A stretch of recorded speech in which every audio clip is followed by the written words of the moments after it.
We're back again, Boom. just like last week, or 2 weeks ago, but part two. Yeah, 2 weeks ago we're here again. We have not got canceled. It's amazing. Those paychecks came rolling in, and we And paid our I bills. couldn't even get mine out of the mailbox. There's so many checks in there. Me too, man. It was fat stacked. I was stacking paper to the Yeah, ceiling. I had to hire a guy just to open the checks and another guy to add the money up. You know what I mean? So Loomis truck pulled up in my driveway. I shoved all the checks in the Loomis truck. It's ridiculous.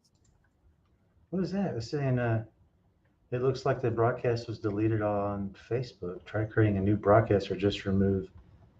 That's weird. Mm. I Huh. don't see it. I don't see it on my end. So You don't see it on. no, I don't get that side.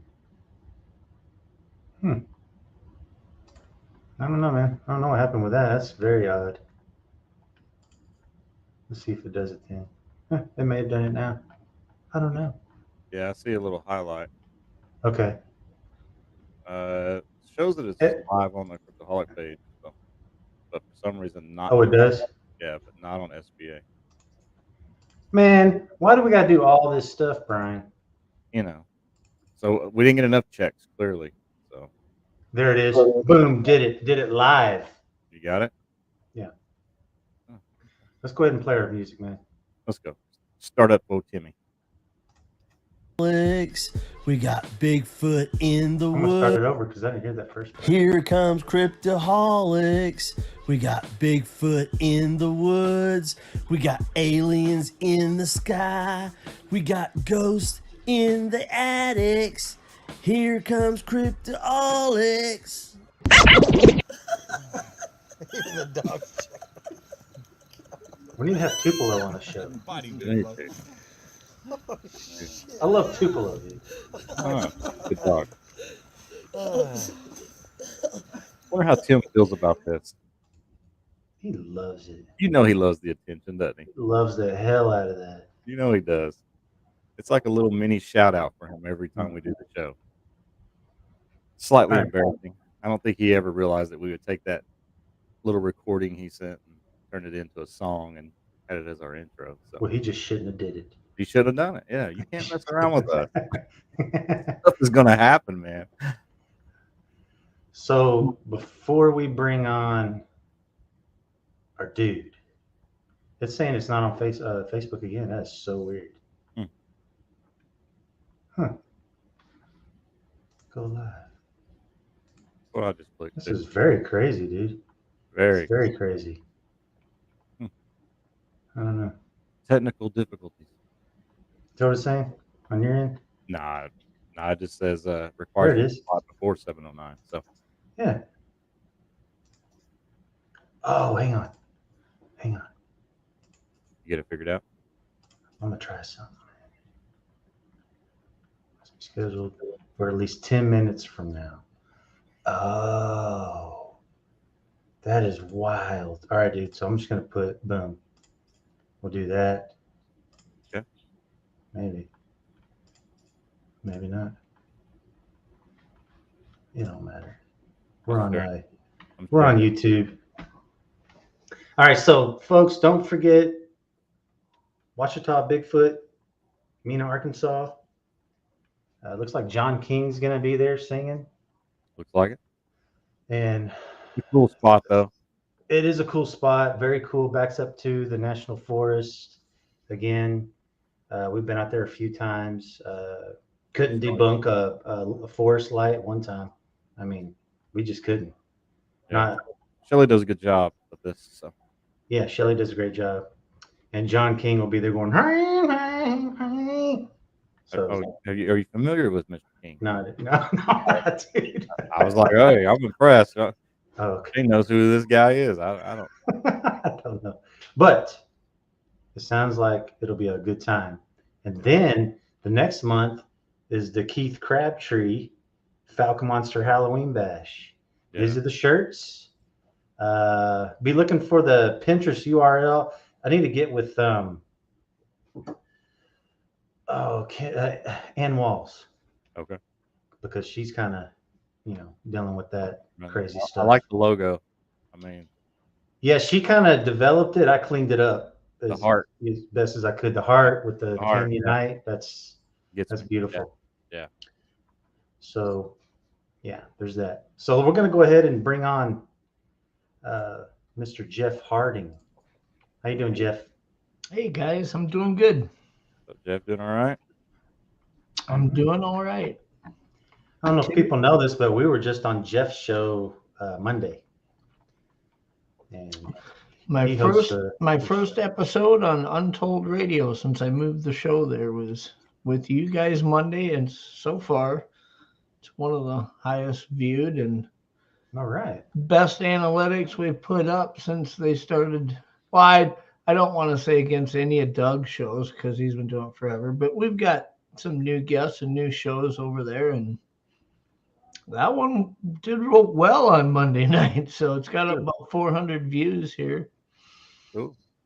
So how is that all lined up? I mean, if you want to tell everybody how that works, because I don't know if a lot of people know who Doug is.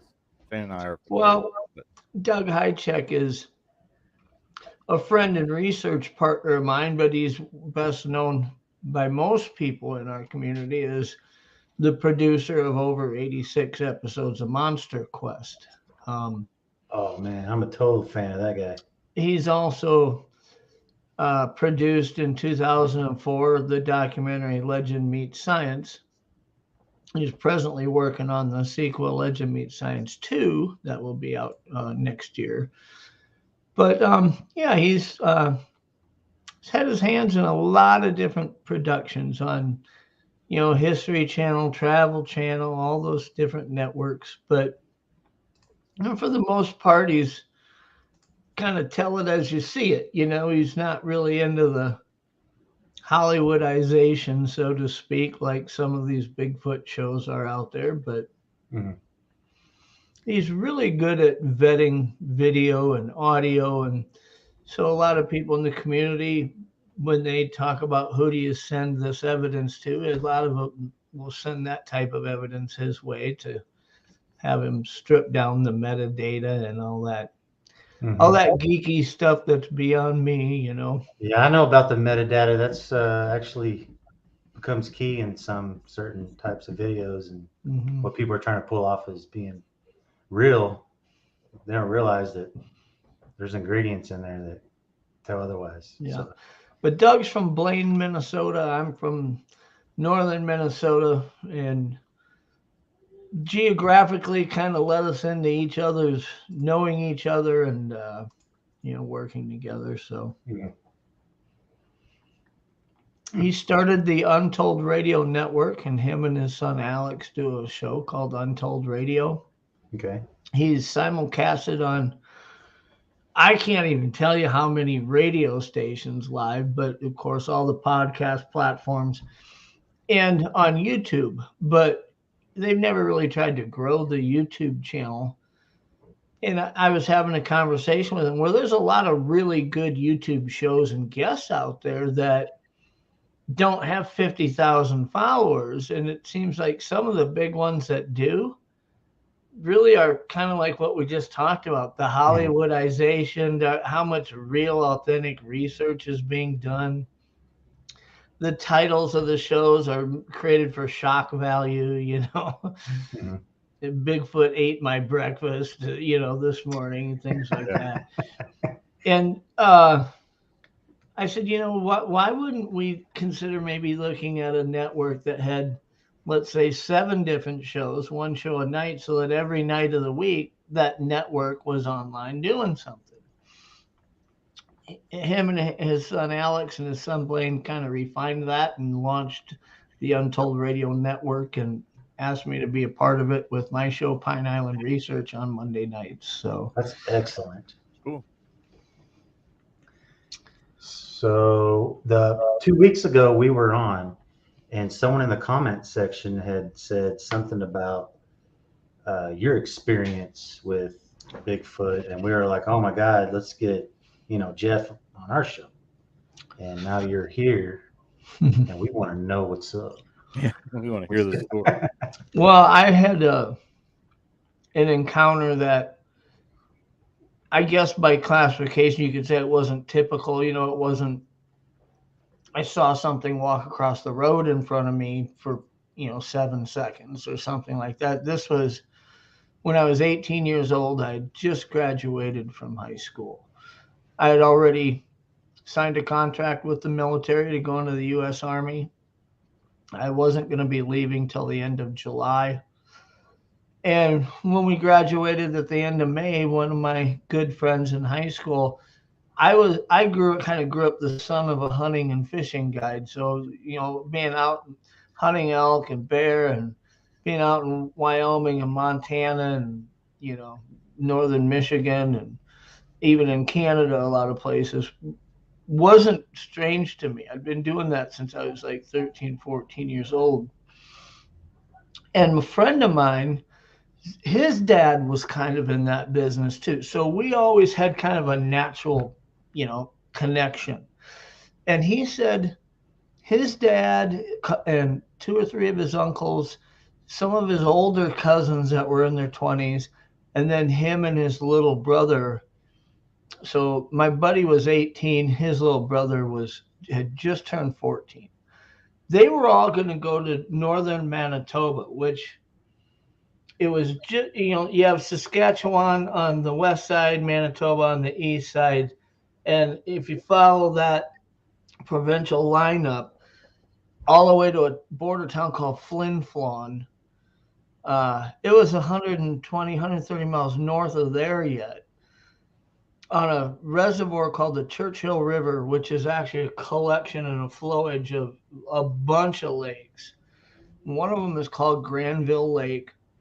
It's dotted with all kinds of islands. There isn't a cabin on the whole lake. I mean, typically you would fly into that area if you were going to hunt it or fish it. Mm-hmm. But Paul's dad knew three brothers who were Inuit guides up there in their 50s and 60s, and they lived there their whole lives, and they guide hunters and fishermen up there. And they invited Paul's dad to bring a group of people up. And so Paul said, "Do you want to come with?" I thought, hey, look, I'm going to be going in the Army in 2 months. Why not? It's kind of like my last hurrah for the summer, Mm-hmm. And so I agreed. And we drove the 30 hours it took to get there from where we were at the time in Sioux Falls, South Dakota. And that last 100 miles from Flin Flon up was like driving down a tank trail. I mean, at times I couldn't tell that there was a road there. But we had brought up a bunch of 14 and 16-foot aluminum boats that were in the back of a long horse trailer, a livestock trailer, with some outboards. And then they had one or two boats like that there at this really remote camp. And we pulled that trailer all the way up there. We had another Suburban following us with the rest of our party in it. And we were going to be there fishing for 8 days. It took a day to get there, a day and a half to get there. We'd fish for 8 days and come back. And while we were there, me and my friend and his little brother, we kind of spent our days together in a boat on our own. And this was in June of 1987. We didn't have smartphones or cell phones. We had a laminated piece of paper that had a depth chart, topographical map of the lake. And some of the bigger islands had names, some of the little ones didn't. And we were given a little two-way radio, and we were told, the first day, don't go too far from camp. It's easy to get lost on this lake. You get on the backside of one of these islands where you can't. There's no cabins or anything to look at on it. It's just all timbered shorelines, and it all looks the same. So it can get disorienting up there. And the first day we didn't fish very far from camp at all. And you didn't have to go far from camp. We caught northern walleye, pretty much every cast, it seemed like. And the three of us, considering we were the young ones of the group, kind of felt like we had something to prove. The MO is 7 a.m. We'd go out and fish, and around 1 or so, everybody would come back to the camp, and they'd make something to eat. And then later in the day, around 3:34, we'd go out and fish till dark, and then come back again. And first day we came back with some fish, and we thought we were, we were on top of the world, and realized everybody had caught fish. We weren't special. But the second day we went a little bit further. And the third day, quite a bit further out there. And during those 3 days, those first 3 days, there were several times where Paul's little brother was one of these fellas that can't take a piss out of a boat. We'd have to pull up on shore somewhere for him to pee. Yeah. And it was never really that windy. Most days it was completely no wind. The mornings would be like 45 degrees, and the afternoons would be 70. You'd be in a t-shirt and in shorts in the afternoon. In the mornings, you'd be wearing a hoodie or something to stay warm. Yeah. And we had seen, and if you've ever spent any time on a lot of these lakes like this, even in northern Minnesota, Wisconsin, you'll see big game swimming in the lakes, whether it's moose, bear, deer. They'll swim from the main shore to an island, or from one side of the lake to the other. And I always wondered, what makes a deer or a moose stand on a shoreline and look across the lake and say, damn, rather than just turning around and going wherever I want, I'm going to swim way over there. Yeah. I don't know what makes them do that, but I've developed theories that maybe explain it since this whole thing. But we'd seen once or twice a day something swimming. We'd pull the boat right up next to a moose swimming along, right? That's wild. And so this fourth day came around, and we woke up and there was actually about an inch of slush on the ground. It had snowed overnight. It was still drizzly. There was absolutely no wind. And we decided we're just going to go fish anyway. Some of the adults were like, we'll wait till noon to go out. We were, no way, we're going out. And we went quite a ways away, around several islands, to get into this way northwest corner of this huge lake.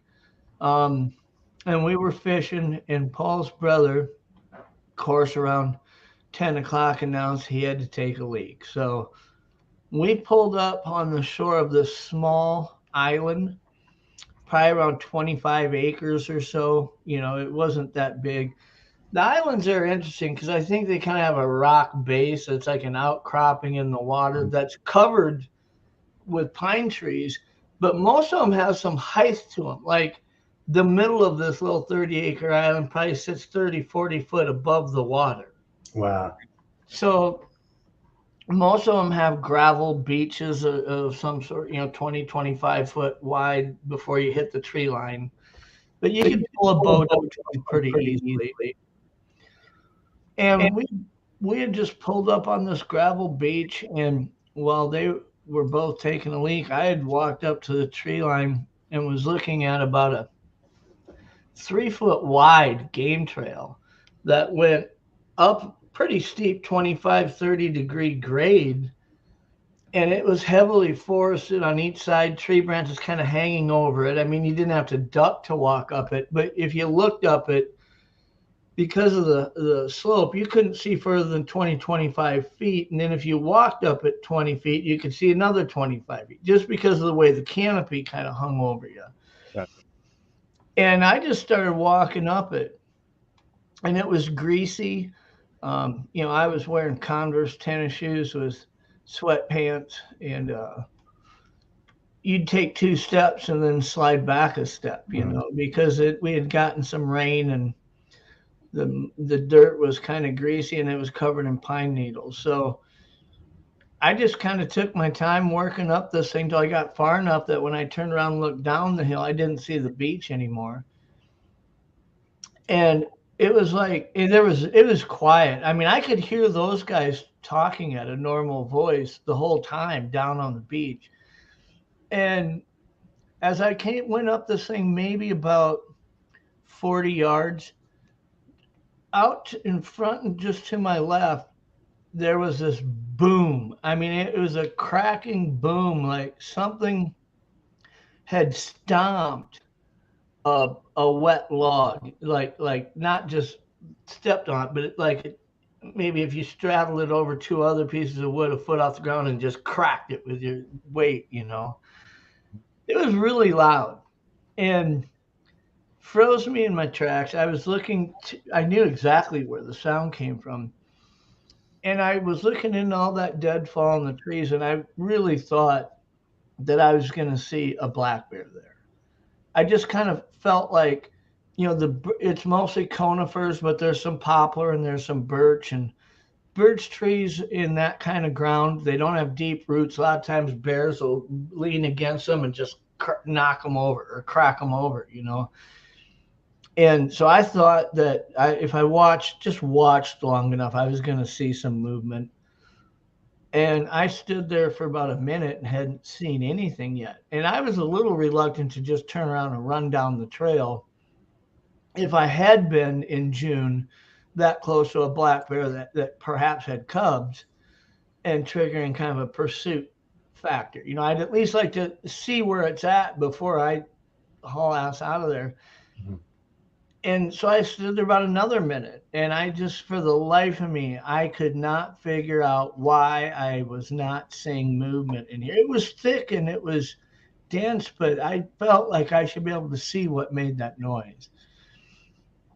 And I heard those guys down the beach finally yell, "Jeff, you know, what was that noise? Was that you?" And I didn't yell back to them. I was a little leery about doing that because I still wasn't positive what made the noise. I just knew that it was close. I mean, this couldn't have been more than 30, 40 feet away from me in this deadfall. So I'm looking down at the beach, and I was actually looking down the trail to see if they were actually walking up. I was wondering if they were following me. And when I turned back around, 15 feet in front of me, standing right there, the ground it's standing on is about 2 foot higher in elevation than the ground I'm standing on, just because of the slope.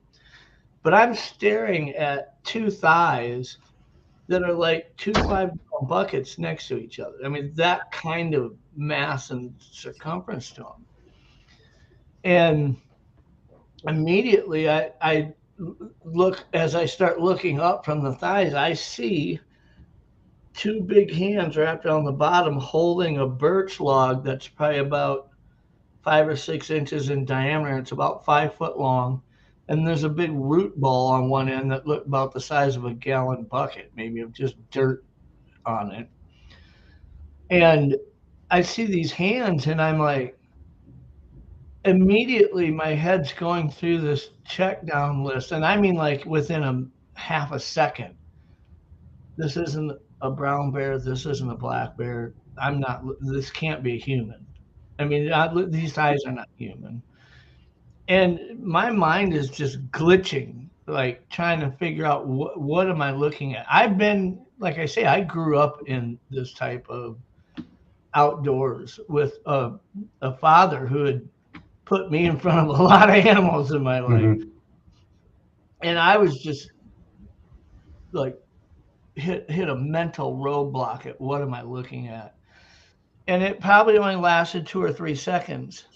But as I looked up its body, and I mean, it's like standing under a basketball hoop looking up at the rim. I mean, I was eyeballing, like leaning back, looking up at this thing. There was no hourglass to its shape. The width that it was, where it was holding that birch log at the outside of the thighs, at the midsection, at the chest, it was just massively wide all the way up. And the shoulders were really, really wide. And as I looked up at its face looked like around the eyes and the nose and the mouth, top of the mouth area, like dried dirt.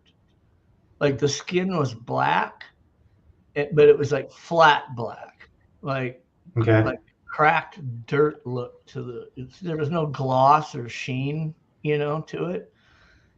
And as I looked at the eyes, this thing at waist level where it was holding this birch log. It's not like it's swinging at me or anything. It just shucked it forward, like no more effort than if I was holding a basketball and just bounced past it to you. That's kind of what I just shucked this thing forward. And that log hit me and I'm 15 feet away, but it hit me at stomach level and took me off of my feet. And as I'm flying backwards, I hit the ground and just start sliding down this greasy trail. And as I'm starting to lose sight of it, as I'm looking up, back up, I can just see its legs. Like if you took your right leg and just stomped it as hard as you could, it did that with both legs. It like hopped about 5-6 inches off the ground and just like stomped them both at the same time. And I could feel that reverberation in the ground, like you walked up and patted me on the back. I mean, I could feel that the energy that it did that with. And at that part, it's probably 30 feet away from me when it did it. But I slid down the trail and I'm trying to get to my hands and knees. I mean, at this point, it's like, okay, I want to be in the starting block like you're running the 400 relay, And I was on my back sliding downhill head first. And as I tried to get my body righted and get to my side, I end up with that log turned lengthwise to me with one leg kind of straddled over it as I end up sliding into the gravel of the beach. And I jump up to my feet and I knew right away that my right ankle was sprained really badly. I mean, I couldn't put any weight on it. And my friends are standing there looking at me like They're pie-eyed. probably like, what the hell just happened to you? Yeah, really. And I don't know how you guys feel about swearing on your show, so I probably shouldn't say what the actual language is I said to them, but I'm just yelling. It's after 7. You're good. I was yelling, get the fuck in the boat. Get in the boat now. And I'm screaming it at him. And my friend is pretty he's kind of the voice of reason guy, you have one of those in every friends group that not real outspoken. We need one of those, Shane. And he's staring at me like, what the hell? And I'm screaming, I'm getting the boat. His little brother immediately starts coming undone and runs and gets in the boat. And Paul pushes the boat out off of the shore into the water. He's standing like mid-thigh deep, holding on to the front of the boat. From the edge of the water to where he's standing is probably 15, 20 feet. And I can't get my eyes off the tree line. I thought this thing was chasing me. And so I start like sidestepping with this sprained ankle, trying to get towards the boat. And all I hear is his little brother just screaming, what's going on? What's going on? And in retrospect, I'm just going to tell you guys, I got sons that are 17 and 18 right now. They're like clones of me. But I remember when they were 13 and 14 years old. The way they process things then versus now is way different. So, how this whole scenario affected me and my friend, it affected, you could tell, it affected his little brother way different. I mean, his brother was terrified. I was more in shock because my brain is glitching on identifying what I was standing in front of, because we didn't grow up in a family that had an uncle that told stories about Bigfoot, around the campfire. We'd all seen the PG film, before a movie on a Saturday at a matinee, but I didn't have firsthand stories that I heard from people. I didn't know what people thought it was, or I'd ever even put much thought into whether or not it was real or not, what was on that PG film. But that's what my mind kept going back to, was it's either that or it's a human. Like it's a human like I've never seen before human. There were some human features in that face other than the fact that it had so much hair on it. But when you start thinking about the size of these thighs and the size of the hands, at that point in my life, I had been brown bear hunting with my dad, and I had um, known. I had stood there while I watched them skin a Pope and young brown bear, a grizzly that was 9 3/4 feet tall, and it weighed like 1,120 pounds or something like that. So, seeing this thing laying flat and knowing how much it weighed and how tall it was, that was really the only reference. And when I see these thighs and see the height, that like when I tell people this thing had to have been 9.5, 10 foot tall and weighed about 1,200 pounds, I have something real to really reference that to at that point in my life. That's the size it looked to me.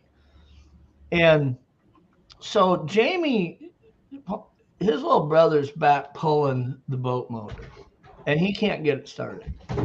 I mean, he's pulling and pulling and pulling it. It's just not. It's a little 25, 20 horse, Johnson motor.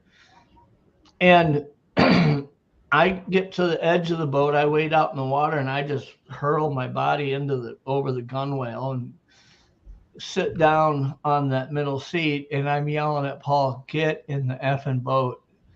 And Paul's like, "What's going on, dude? What's going on? Were you attacked by a bear? What happened?" And I'm like, I don't even feel like I could try to, like, where do you start to explain to him what's going on, right? Other than just screaming, "Get in the effing boat." And that's all I kept saying to him over and over. And so he on the tip of that boat, he like lifts his body up and flips himself into it and passes me on the center seat and goes back to where his little brother is and says, "Get in the front of the boat." And Paul had been running the boat the first 3 days we'd been out there. In retrospect, I don't know if Jamie ever started a boat motor in his life, but he was the first one on the boat. He thought he was going to get that motor running. And so now I'm still staring at that tree line thinking this thing is coming at me. And Jamie's coming undone. He's crying. I mean, he's like wailing, crying. And to be honest with you, it was almost so annoying to hear this happening while you're mentally trying to process what's going on. It's like I just wanted to scream, "Dude, shut the F up," But I wasn't that type of person. I mean, if you'd ask my friends in high school, I was a pretty empathetic person, and I didn't want to be mean to him, but yet I really was needing an answer in my head for what I'd just seen. And we looked down. I looked away from the tree. And I looked down the shoreline of this island, and here's a black bear about 80, 90 yards down the shoreline to our left, walking towards us with its head fixated 90 degrees to the left on the tree line while it's walking. Like, it's not looking forward. It's just staring at this tree line as it's just lumbering along the shoreline at us. Wasn't a full-grown bear. It's probably a 2-year-old bear. And his little brother starts screaming, "There's a bear, there's a bear." That added to everything. And I'm just like, what the hell's going on here? And immediately I thought whatever this thing was I was standing in front of maybe scared that bear onto that beach too. And as that bear kept closing this distance to us and Paul wasn't getting the motor started, the front of our boat's only about 25 feet from the shore, not even waist deep at the front of the boat. This bear looks forward and sees us and actually starts kind of like jogging on all fours rather than just sauntering along. Like he was almost happy to see us, Come here, boy. Come here. And it's like how your dog switches from just moping around to when you call him. That's what this bear is doing, coming down.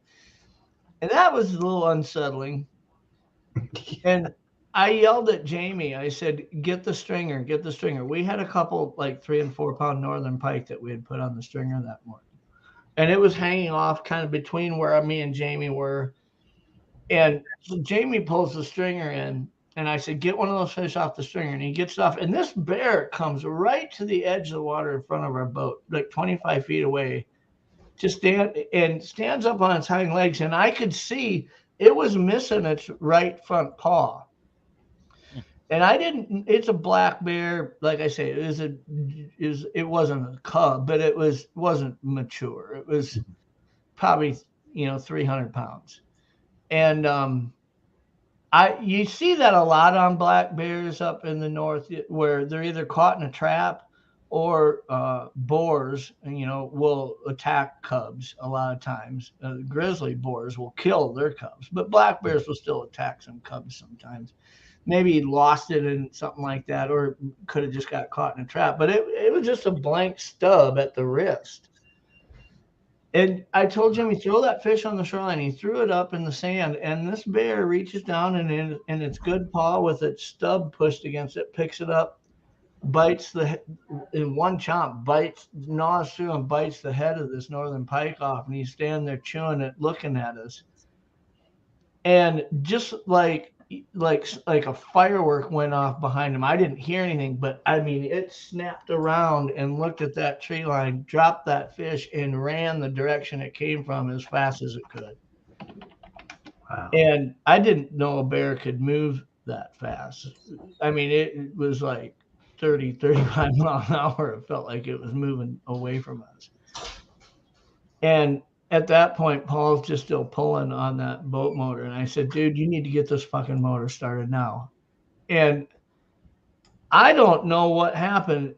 Boom, that motor fired up. And he'd probably pulled it 50 times. Now, like I say, in retrospect, I don't know if when Jamie was pulling it, if he choked it and it flooded, or maybe he wasn't choking it and it needed to be. I don't know what he was doing wrong. But I think it was probably flooded. And when you've got a boat motor that's flooded, the only thing you can do is, without a choke on, holding the throttle wide open, is just pull until you evacuate all the, unburned gas out of the cylinders. And Paul got it started, and he puts it in reverse, and we start backing away from the shoreline. And Jamie's, after this whole bear thing, now Jamie's just losing his freaking mind. I mean, just like I say, wailing, like, and I'm just like, dude. And I put my hand on his leg. I said, we're going to be fine. We're safe now, right? I mean, we're going out to the middle of the lake. Nothing's going to hurt us. And as I'm telling him, don't worry, buddy. It's going to be fine. It's going to be fine. I look up at the shoreline, and I see this thing walk out of the trees right onto the beach, right where that bear was standing. Wow. And we're probably 70 yards or so back. I did a lot of archery hunting back then, so when I say yardage, just because I gauge it pretty good, yeah.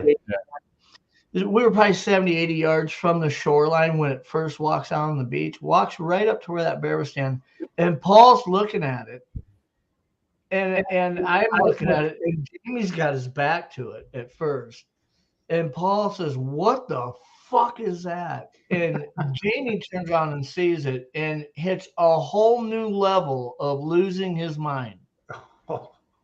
Because you can see that this thing is like 9.5, 10 foot tall. And it does have that 1,000-pound plus body. It is just, you're close enough to see the length of the hair as it's just hanging off of its arms. And there was areas of the hair that looked like it was wet and matted down, and other areas that looked like it flowed, and it like I said, it had been raining.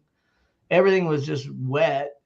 So maybe that's the way that looked, was actually because some of it was wet, but it moved its shoulders at 45 degrees and, like an elevator going down in a fluid motion, reached down, picked up that fish that was laying there with no head on it, stood there and held it in one hand out in front of it like this, and it just stared at us for about probably 20, 25 seconds. I mean, it felt like 5 minutes. Was it like this size, the pike? No, it was like a 4-pound fish, you know. Okay, All. so it's, I mean, Yeah. I've never caught one, so like, But I mean, he's holding it, looking at us. But that's a northern pike. That's the type of fish it is. Jeff, when you saw this thing the first time when it pushed that log at you or whatever, could you tell if it was male or female? I couldn't. Okay. I mean, I don't know if that's because of where it was holding the log across its waist, Okay. but I could see, and you gotta understand, from when I turned around and seen its thighs to the time it threw the log at me was probably a total of like 4 to 5 seconds. Sure. yeah, plus you're in shock. I mean, it's not like I had Sure. a lot of time, but I remember a lot of details. Like I could see on the knuckles, it looked like dirt cracked across the knuckles, just like you see those little lines in your knuckles. But it was dark, like flat black skin, and you could see those cracks really good as its hands. Real like similar to what Tim and I saw when you mentioned that black skin like that. So Yeah. What about the And hair? so What was the hair color? it was like dark chocolate, like it Okay. looked black. I mean, but the thighs to me looked black. When I looked up at it, it looked like its top of its shoulders and stuff looked more like chocolate that's so dark it just kind of looks black. But you could see brown hues in it. When it was on the beach, you could definitely see them. It's like it wasn't sunny. I mean, it was cloudy, but because there were no shadows like there were on the trail, you could really get an idea of you could see some sheen to the hair and things that I didn't really notice up close on the trail. But it held this fish and looked at us, and then it just turned around and walked right back into the tree line. Like 4 steps, it covered 25 feet across that beach, and it was gone. And the whole time, Paul, about every 3 seconds through this whole thing was, "What the fuck is that? Dude, what the fuck is that?" And he's not even like screaming it really. I mean, he's like me. His mind is glitching because he's been in the outdoors. He's seen bears and he's seen hundreds of bears probably. But Jamie was just like, he had reached that point where he couldn't control his emotions, Dang. And at that point, Paul had gotten the motor and drive, and we were moving away from the island full blast, in that boat, probably like 22, 25 miles an hour or so, but we're going wide open. Yeah. And had we gone all the way back to the camp, we would have gotten there in about probably about 45 minutes. And that's how far away we were. We had gone like 15 miles up this lake. Yeah. And about halfway back, Paul just slows the boat down and kills the motor. And we're just sitting there drifting. And Jamie had reached a point where he could at least breathe, and wasn't flipping out. But he was still like in shock, and he just kept asking questions over and over, like he was not even asking them to me, like he's asking himself, like under his breath, like, "What's going on? What's going on? What happened? What was that? What's going on?" And I took that moment to tell them everything that happened to me on the trail. I said, I heard this thing. I thought it was a bear, dude. I stood there waiting to see a bear, and I didn't see it. And then I turned around, and this thing was standing right there. And I was telling Paul, "We need to go back to the camp. We need to tell your dad." And Paul thought about it a little bit, and he said, "I'm not going to do that." And I said, "Why?" And he says, "Jeff, nobody's going to believe us." He said, "Your dad's a hunting guide. My dad's a hunting guide. They've never seen this before. They would have told us if they'd ever seen something like this. We're the youngest. We're the kids of this group. Yeah. Everybody's going to make fun of us. We got to be here for 4 more days fishing with these guys. We're going to be the butt of every joke." And he says, "I just don't want to tell them. Maybe eventually, but I'm not going to in front of everybody while we're here." And I didn't agree with his decision, but yet this wasn't my dad. This was his dad. And so I was like, all right. And we went back to the dock. Everybody was standing on the dock. They were already back. And this is the one time the 3 of us pull in. looking like somebody ran over our dog. You know, we all get out of the boat, not saying a word, no expressions on our face. We're trying to hide what we were feeling. And it was noticeable to them, like, what's going on here? You know, usually we were coming in like we've won some war, you know? Yeah. And so everybody stood there talking, and they were like, "Are you guys okay? Yeah. Did you guys catch some fish? Yeah, we caught a few." And they all left the dock, and those three Inuit brothers that lived there, two of them left the dock, and one of them stayed. And I didn't know them from Adam. I mean, I knew their names from when they introduced themselves, but I hadn't talked to any. You know, Paul's dad and them talked to him. I didn't talk to him. This guy walks up to me on the dock and says, "Are you all right?" And I said, "Yeah." And he goes, "What happened to you and your friends out there? Did you get in a fight with each other?" And I said, "No." I said, "We pulled up on an island because Paul's brother had to take a pee and something happened, and I'm having a hard time making sense of it." And he stared at me. I mean, like, this dude was just looking right, like, through every emotion that I was trying to hide. He was just reading me like a book. And maybe in retrospect, I'll put some stock into the fact that, you know, that Native American heritage, that Inuit heritage, maybe he had some connection, you know, of reading people. But he's like, "I want to show you something." And this guy's at like 62, 63 years old. I'm 18. He said, "I want to show you something." He starts walking off the dock, so I follow him. And we go the opposite way from where the camp is, and we walk down through the trees and along the shoreline a little ways, and there's this old rundown boathouse that looked like it was built 100 years ago. I mean, it was falling apart, but it still had a door on it.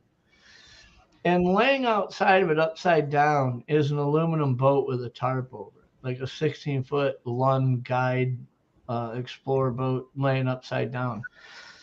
And here's a couple of rocks on the corners of the tarp. He kicked them off, pulls the tarp off, and this boat on the starboard side is completely caved into a V. It looked like if you set it on the road and hit it with a motorcycle doing 60 mile an hour, like it was caved in like that. And I said, what happened to this boat? And he says, "Well, this last fall, I was guiding a moose hunter, and we were on an island. We had glassed a really nice moose on an island, and we pulled up on the shore of that island around the side of it. And they had walked that shoreline back to where that moose was, and they harvested it." And he says, "We went over and took pictures of him with it. And then I brought him back to camp, and I went back myself to cape it out and quarter it and load it in the boat. It should have been an easy job. It was laying on the beach 20 feet away from where his boat would be." And he said, "I went back there, I skinned it, and I quartered it." And he took one of the front quarters, and you know, a moose is pretty freaking heavy. I mean, some of these moose are like 1,800 pounds, you know. So he has a quarter leg that probably weighs a couple hundred pounds that he's hauling over to the boat, and he throws it in the boat. And when he does, something starts screaming at him at the tree line and just comes running across the beach at him. He said he jumped into the boat just so that he could get a barrier between him and this thing, because at first his back was turned to it. He said, "I thought I was being charged by a cow moose," which will happen sometimes if you shoot like a 3-year-old moose. A cow moose will keep its young with it for 3 or 4 years, like in being protection mode. So even a 3-year-old moose with a fairly decent rack might have a cow moose standing guard, so to speak, over it. So in his mind, he thought he was being charged with his moose, except for the noise that it's making. I mean, it's like a blood-curdling scream coming at him. And he jumps into the boat, and this thing comes running up to the side of the boat, puts its hands on the side, and starts throwing its knee into the side, just boom. boom, and it started caving this boat. And he said it hit it 6 or 7 times until it was like just V'd in on the side, on the starboard side. That is wild. And it grabbed the leg of this moose quarter that was in the boat, lifted it up. He said it lifted up with one hand and turned around and holding it with that hand and swaying the other beside it, walked back in the tree line. Now, he got on his radio and called his 2 brothers and was like, you guys need to get here right away. He told them where he was. And he said he sat in that boat, grabbed his gun. He had unloaded his gun. He didn't think he had reason to need it loaded. He loads his gun again and is sitting there listening to this thing in that tree line. He said for 20, 25 minutes, this thing just kept going, screaming at him. And finally, when he started hearing the boat motors, both of his brothers were on opposite ends of the lake, but they were both in boats. So they were coming to him, each one in a boat. Cavalry's coming. And he could hear them. And at that point, he said, I stopped hearing this thing making noise. And they show up, they pull up, they see him kind of freaked out. And he said, I thought about this too. Like, what am I going to tell them happened? Because they'd never seen anything like this before. And he said, I told them I was charged by a cow moose at first. And they believed it. I mean, they'd seen that happen before.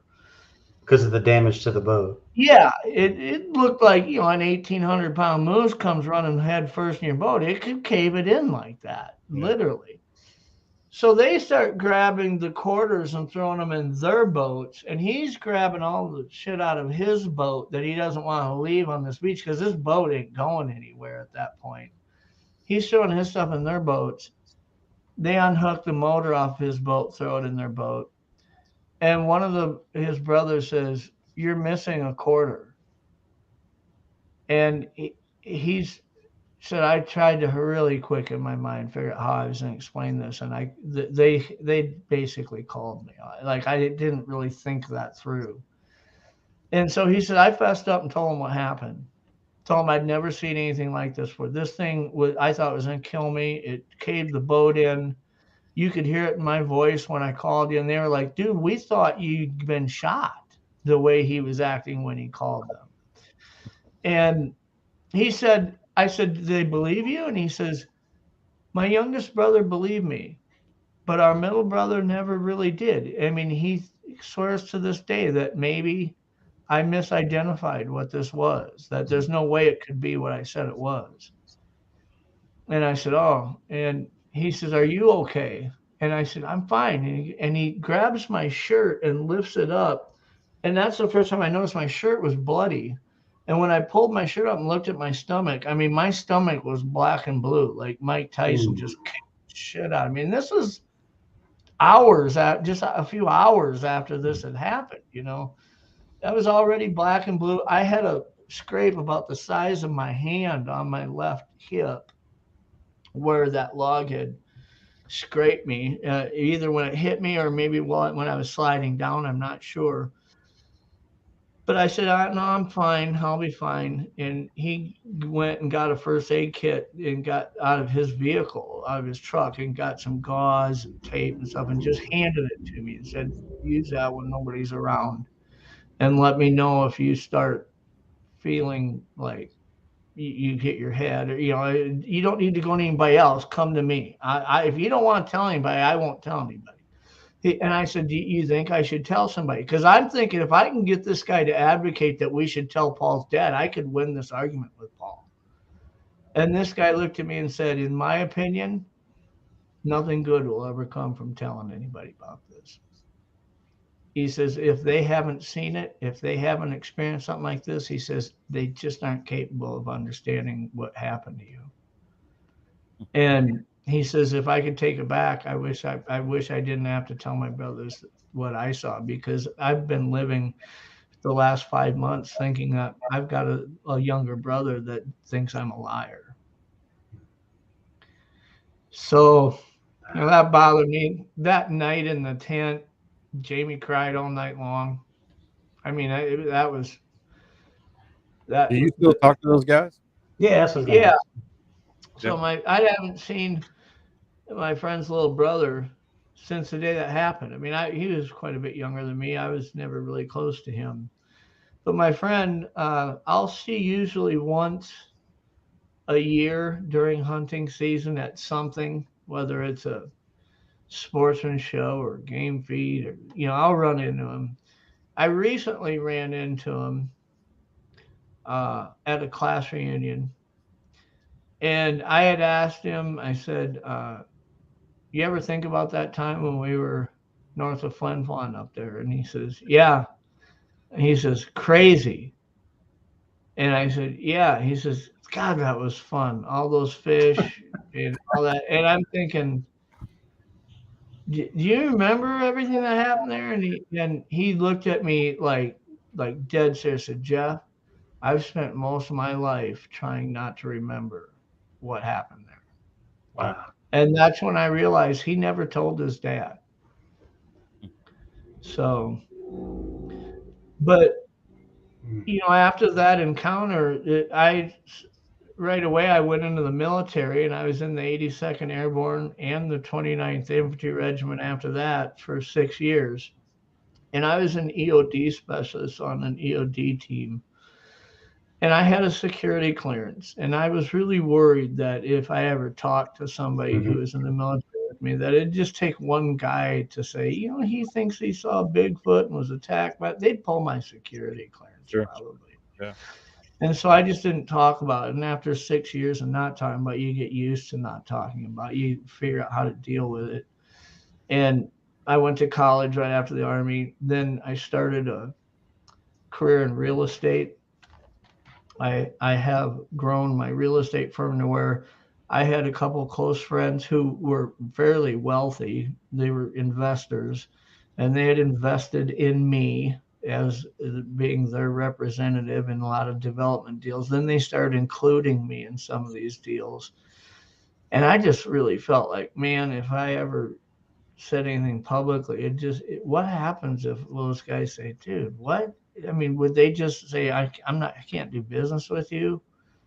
I mean, I'd be broke, And so I just really felt like this is a skeleton in the closet that I can't figure out how to get out at this point.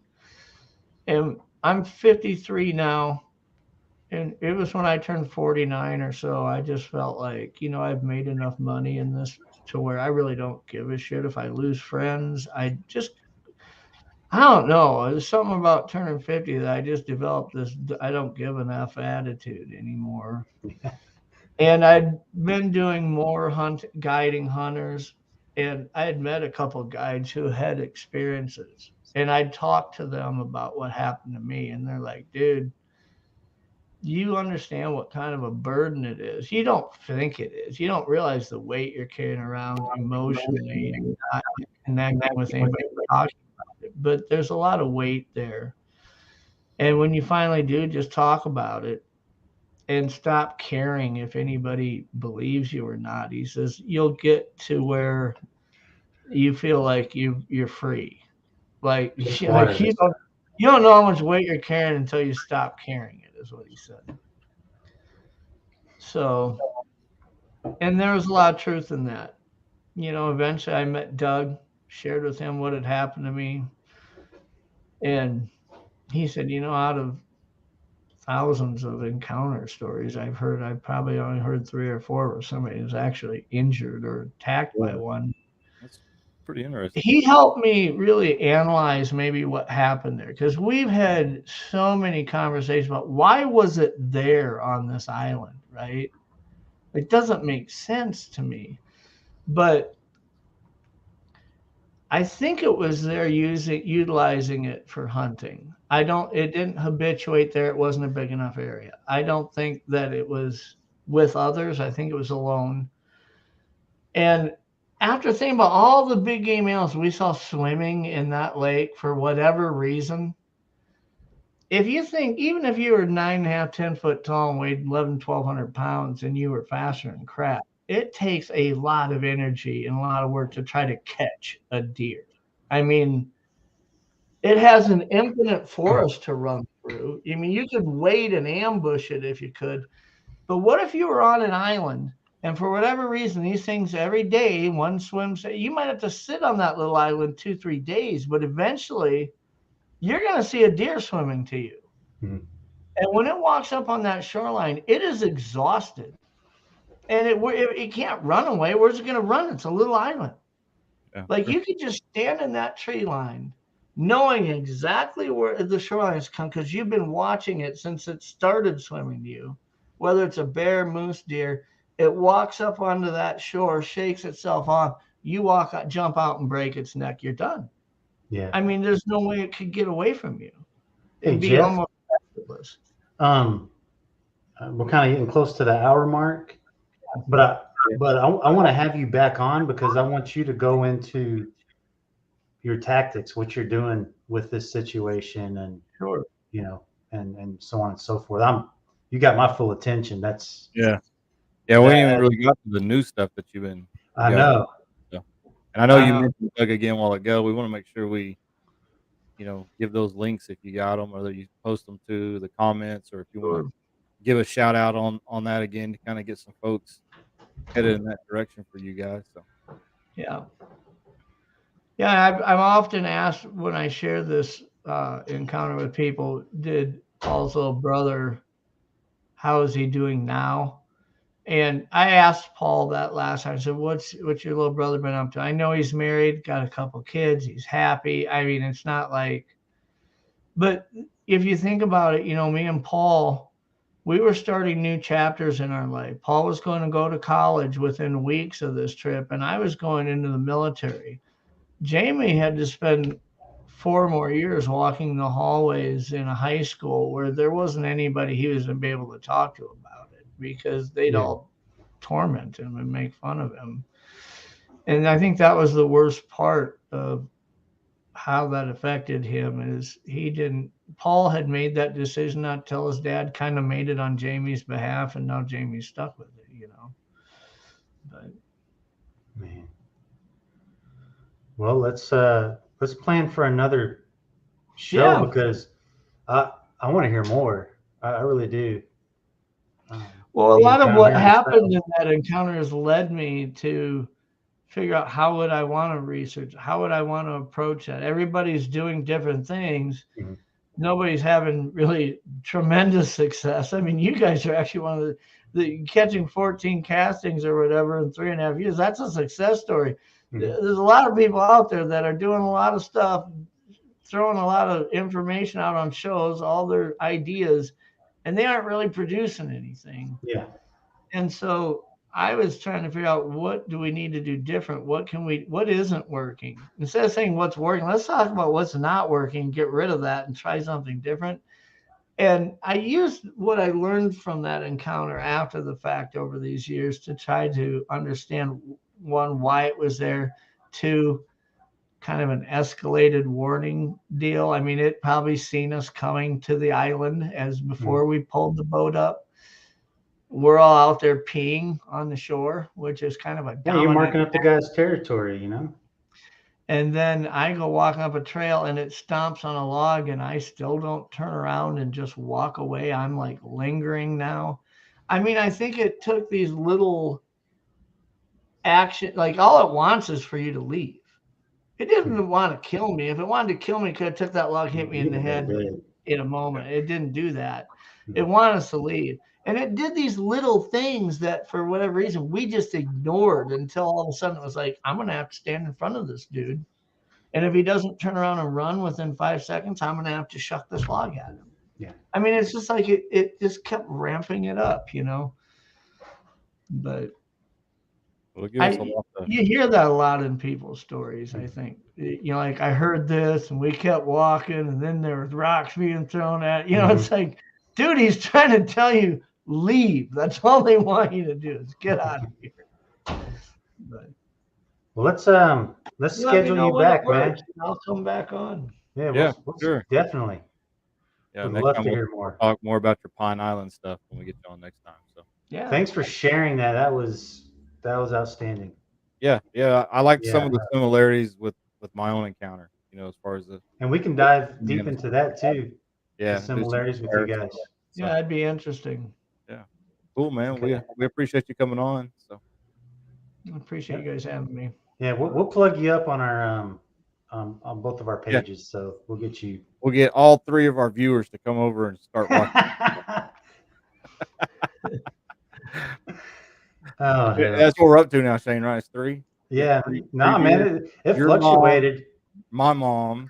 Our moms. Well, you got 4 different people commenting in the chat. So, Yeah. or now 5. So Yeah. I know that there has to be more than 3. There's I been think we it's been have more fluctuating. people on YouTube watching than we do Facebook Yeah. for some reason. Yeah. I don't know why. So Thank Big. you.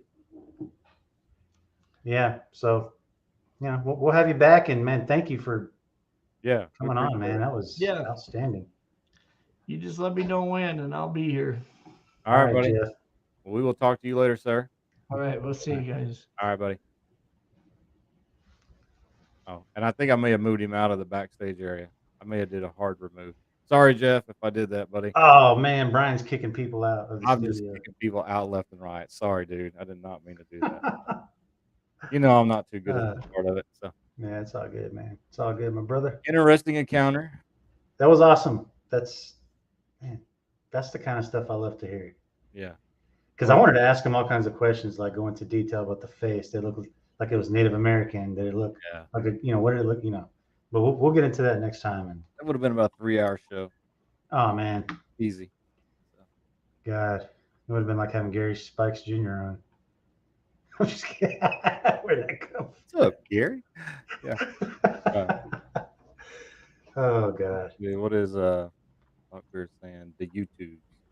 The YouTubes. Oh, so I believe it's Pine Island Research. Yep. Is his here. I'll do this real quick.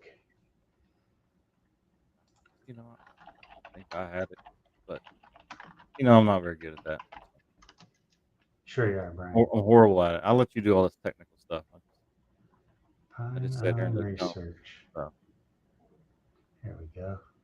I'm gonna throw this right here in the chat. There you go. They got an interesting. They got an interesting lineup, though. You know what? With the 5 or 7 different shows, one every night. So kind of cool. Yeah, it's a lot of work. But yeah, we should reach out to all those guys and try to get them all on. Yeah, that would be great, man. Get different point of views of that whole area, if that's what's going on. A little cross promo. So yeah. What else do we got? We already covered Shelly Austin's deal. That's in later this month. Yeah, again, Shelly Austin's Ouachita Bigfoot Fest, 23rd and 24th. John King, of course, she's got all these wonderful things listed. Free camping. If you want to go camp in a cool place, go camp there. Yeah, for sure. You can get the tickets here, and I think the next time we come on, it'll be right on the week. I think maybe. The week of? And okay. Yeah, the week of, and we'll just make sure people get the right information. Okay. If they want to, go do that. But yeah, beautiful area. It is, man. I love it. Yeah, I like Arkansas. Well, you got anything else? Anything going on with you? Not really, man. Just looking forward to. Well, I won't be able to go to this. This is when we're burying Grandma. So, Army, armed forces kind of. You have a certain time period you can get out there and bury someone in the veterans cemetery. But Gotcha. Oh, there's Jeff right there. He came back on. Look at him. Okay. Yeah. Sorry about that, Jeff. And again, I'll get y'all information on this too if you're wanting to go to Keith Crabtree Falcon Monster Halloween Bash. I mean, the dude played Bigfoot in the Legend of Boggy Creek. He's awesome. Falcon Monster. Falcon Monster himself. And I believe he is. Well, I probably shouldn't say, but I think he's out and about right now. So on the road. So, okay. I talked to him the other day. So. Oh, did you? Okay. Was he panning for gold? Because he's kind of like that kind of guy. No, he does do that, but no, he was taking an interesting trip that I was actually going to go with him. I I won't say where because I'm sure he's probably want to keep that private. I But hear you. Yeah. but it was this week, and I really wanted to go, but I wasn't able to. So, Okay. That's yeah, about all I got. wishing well, safe travels. So, Always. all right, Love man. Crabtree. I don't have anything else. I think Okay. people are tired of us. So Never, man. Never. same 3 viewers are just Yeah. wore smooth out. Tell your mom I said hi. All right. All right, dude. All right, buddy. All right. Later, man. Yeah.